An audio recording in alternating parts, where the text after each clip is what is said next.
Modern comics are dominating this week's list. Welcome back to another video. This really popped when I saw it. That to me is a monster increase. Again, this book got hot. This book is ready to go higher. So let's jump right into it. We are back today with another statue review from Diamond Select Toys. Without further ado, let's get into the review.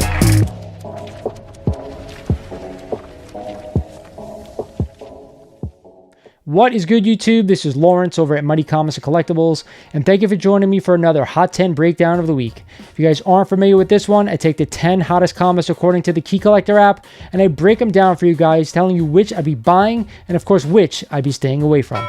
But before we get started, I want to thank you guys. We finally reached 5,000 subs, and we're going to be giving away an Iron Man 1. That's right. What I'm going to do is set up a live stream in the near future. You have to be on the live stream in order to win it. I think that's the easiest way for me to do it.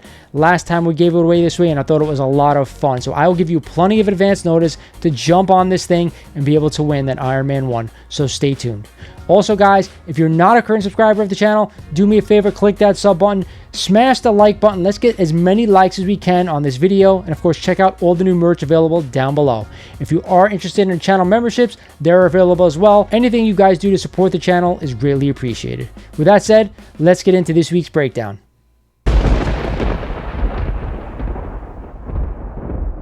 At the 10 spot this week is a copy of Dragon Ball Z #1, the US adaptation of Dragon Ball Z in a standard comic, and a CGC 9.4, just sold last week for $405, up a whopping 31% since November. We also had a CGC 9.0 sale for $166, up 58% since December. Man, this book is climbing. What is going on right now with this book? I know no news about it. Either way, you guys know I'm not too familiar with Dragon Ball Z. It's not my thing. If you're interested in Dragon Ball Z and the comic and the first appearance in the comic, do yourself a favor, pick it up. If not, stay the hell away. Coming in at the 9 spot this week is a copy of Thor #168 and the first appearance of THEMIGHTYRPH. Who?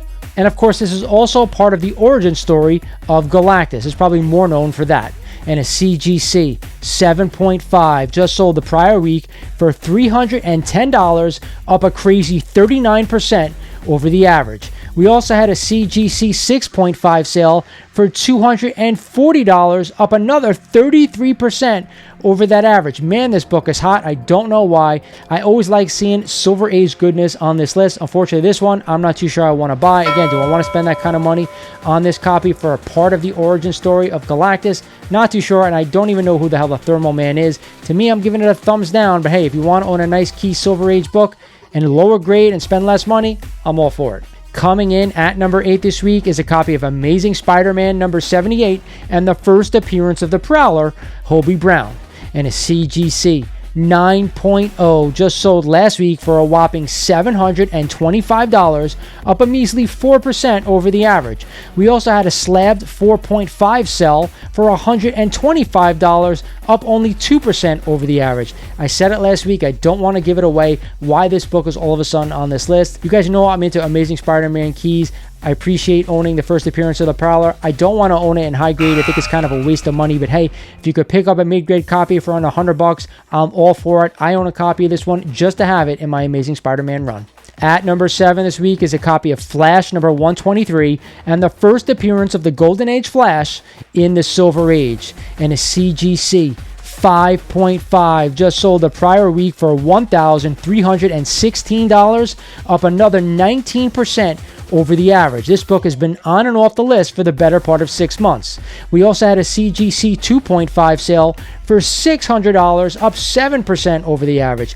You guys know all Flash keys are super hot right now. I'm okay with buying this book. I'm not sure what these keys are going to do once that Flash movie comes out, but the fact that the DC universe is just getting started, I think if you're going to hold these books for the long term, it's not a bad buy. At number 6 this week is a copy of Star Wars Clone Wars #1 and the first appearance of Ahsoka Tano. Man, when are we going to get these Star Wars books off this list? Either way, guys, I want to tell you that there were 24,508 copies ordered by retailers, so it is not a scarce book. And we had a CGC 9.8 that just sold last week for $2,179, up 11% over the average. Hey, if you're a crazy Star Wars fan and you collect modern Star Wars books, you probably want to own this one in a 9.8.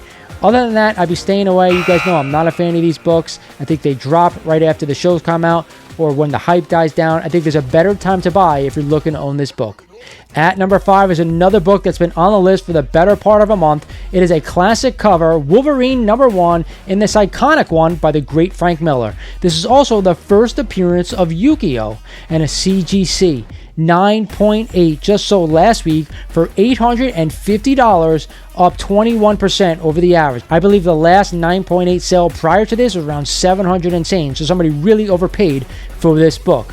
We also had a CGC 8.0 sell for $150, up 36% over the average. You guys know I don't want to shell out the huge money that this book is going for. I think it's an iconic cover and a staple in everyone's collection. If I can get a 9.0, 9.2 for under $200, that's really where I want to be. If you want to own a 9.8, I'm going to bless it, but hey, I just can't spend the money this book is going for right now. And at the 4th spot this week is a copy of Amazing Spider-Man number 365, which has the 5-page preview of Spider-Man 2099, which many consider to be the first true appearance of Spider-Man 2099.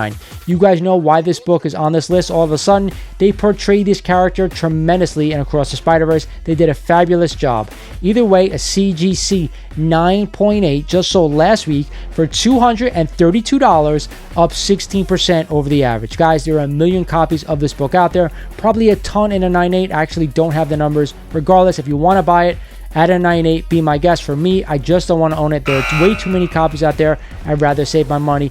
Even though I'm pretty sure they're going to come out with a live version of this character at some point, and even then, I still don't want to own this book. Coming in at number 3 this week is a copy of what else? Spider-Man 2099, and the first true appearance of Spider-Man 2099, and a CGC 9.8 just sold last week for $300, up 111% over the average. Man, that is absolutely nuts. I always tell you guys, when you see a book go up over 100%, something is going on. Regardless, I'm going to say the same thing I did for the last book. Don't spend the money on this book, even at a 9.8. It's just not worth it. You're not going to see your money go up in value over time.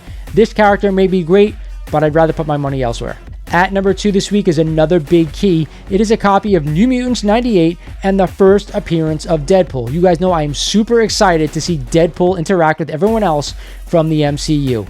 Either way, we had a CGC 9.8 that just sold last week for $1,528, up 5% over the average. I've said it time and time again, if I'm going to own this book, I want to add 9.8, but you got to hold it for the long term at this point. I don't think you're going to get a tremendous jump in value over the next 5 years, even though everybody knows he's going to show up in the MCU. Again, if you're a long-term holder, I'll give it a blessing. If not, I'd be staying away. And coming in at the top spot this week is another massive key, a modern key. It is a copy of Ultimate Fallout 4 and the first appearance of Miles Morales, a Spider-Man from an alternate reality. You guys know I've said this before. This is one of the bigger modern books that I want to own in my collection. And we had a CGC 9.8 just sell last week for a crazy $2,354, up 16% over the average. I'm seeing this book for sale all over eBay, all over Instagram at a 9.8, guys. And they're still going for anywhere between $1,500 and I think $1,800. There's no way you have to spend $2,300 on a copy of this book. And don't expect right now for this book to go up a crazy amount of money. I say sock it away at a 9.8 and wait for 20 to 30 years down the line, and then let's see what happens with this book. Right now, it's the wrong time to buy. I'm giving it a thumbs down for right now, but if you're a long-term holder, it's definitely a buy. That's it for this video, guys. I hope you enjoyed this one. Again, a lot of modern books are on this list. Not always my cup of tea, but a few good ones are in there as well. I didn't really give any book outside of Flash 123 a thumbs up for the moment, but I'm going to tell you this. The best buy of the week, if you're a long-term holder, is obviously Ultimate Fallout 4. Miles has some legs. It's a great character, a nice alternative to Peter Parker for everyone out there in the comic world. Again, I want to own this book in a 9.8 and a 9.8 only, but hold on for the long term. This is Lawrence over at Mighty Comics and Collectibles saying thank you for watching, and I'll talk to you guys soon.